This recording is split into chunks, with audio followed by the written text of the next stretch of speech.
Eamon Khan here, 40 seconds out with the victorious Jamie Moore. Jamie, just talk me through Dave Allen's victory. It seemed like, at least from the outside looking in, when it came to the game plan, Dave would have to get to the fifth round, then he'd press on the charge, and that's exactly what happened.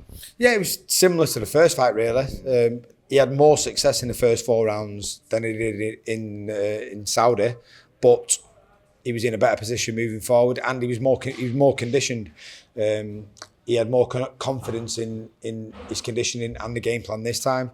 And going into that 5th round, I just asked him, said, listen, do me a favour, throw a straight 1-2. You've not threw it yet. And the first time he did, he landed on it, and Johnny buckled a little bit.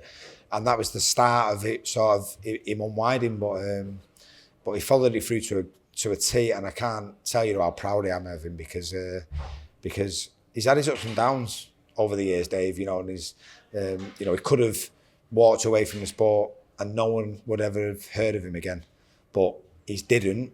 He's got a greater cause now because he's got a family to try and look after, and this is going to change his life. So I'm so happy for him. From a trainer's perspective, could any fighter have climbed the hill of experience in that 5 months between the first fight to this fight now?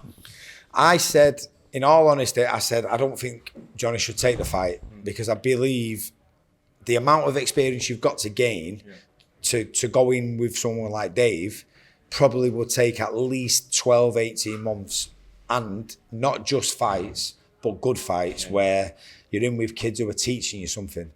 So it's not an easy job to do. So I said, I don't think they should take it, but I feel like they will because they're proper fighting men. And they did. And you know, it goes to show that you can't buy experience. But I believe he probably needs a good rest after that. But he's got a good team around him, and he can really punch. All he needs is that experience and get a bit more schooled, and he'll be all right. He'll get there in the end. It takes consistency. Do you think the fight should have been called off at that first knockdown? I don't know. I'll be honest with you. I wasn't looking at Johnny because I saw him start to get up, and then my focus was on Dave. I was shouting to Dave to try and get him to do what I was asking him to do. And then by the time he got over there, Johnny just tucked up. I didn't really see the condition he was in. So no, I have heard a few people saying that they thought it should have been stopped a bit quicker, but I don't want to comment on it because I've not seen it. What next for Dave then? What would you like to see from ideally? You know what? I don't even want to think about it. And I'm being honest now, like, nights like this, for guys like him, just deserve celebrating. And if I start thinking about what's next, I'll take myself out of this moment, and I don't want to take myself out of this moment. Very last thing, what did you say to Johnny after the fight? I said to him, mate, listen, please don't let this dishearten you. You're a good fighter.